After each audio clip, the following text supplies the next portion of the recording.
reefer madness has taken hold of people's mentality and their mind frame, and they look at people who use cannabis in a negative fashion. So we're coming together in a positive light, and we're walking through the streets to show people that cannabis is a positive thing, a beautiful thing, and that we all love it. And that even if you don't use cannabis, you should know that it's about love and it's not here to hurt you. Cannabis does save people's lives. I was on 36 meds when I started. I got hit in the head with a golf ball going 260 miles an hour on the fly when it hit me. Needless to say, put me in a coma, and amongst other things, I now take 1 med a day and cannabis. So to me, to get rid of those 35 is the biggest success of my life.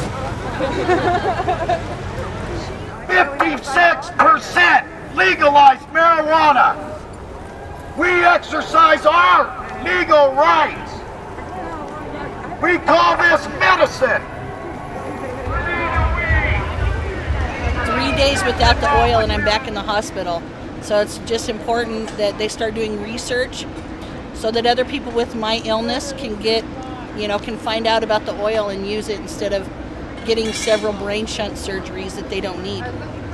It doesn't harm people, it helps people. You can eat it, you can make clothes out of it, they make houses out of it, they make car doors out of it. It's not just to smoke. It's just legalization across the board is what we want. You don't need opioids if you have medical cannabis. Talk to your doctors, get off the opioids, you'll live a better life like that. We want to have equal rights for employment. We want to be free to socialize and have places to go. We want weed bars, we want social clubs, we want fair rights to employment. We want to be treated equally right along with all other minorities. We want to truly be free and free the weed for this life plan.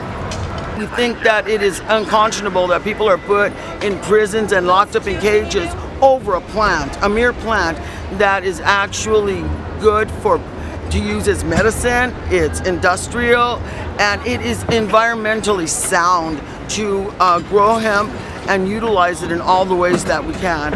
It's food, it's fuel, it's industrial, and it's spiritual most of all. No one's ever died of a lethal dose of marijuana in the history of mankind. And it was found in mummies. They were using it in those days, so it's ancient medicine. The hippocampus of the brain isn't developed until you're in your early 20s, and that's a pretty important portion of the brain. So, like it or not as well, marijuana can slow a person down, can cause difficulties when you're trying to study in your youth, or if you use too much of it at any one time. It's something that needs to be used with temperance, that needs to be used with joy. We the herbs! We the herbs! It's time to smoke another. What do we want? Free the weed! Who are we? Sam Ratcliffe! What do we want? Free the weed! Who are we? Sam Ratcliffe! I want to see it considered medicine, and I want insurance to pay for it, like they pay for the opiates. It's important for us to stand up and be proud stoners and show that we are like everyone else and that we deserve to be treated like everyone else. There's a lot of stigma that's involved even though cannabis is legal now. Parents are still losing their children. People are still in prison and we're struggling with banking issues, all surrounded by the use of cannabis. And we're working to remove that stigma because even though it's legal, we are not free. And I just hope people would respect other people and respect the drug for what it is. It's a very, very powerful and pleasant and healing drug, but it still is a drug.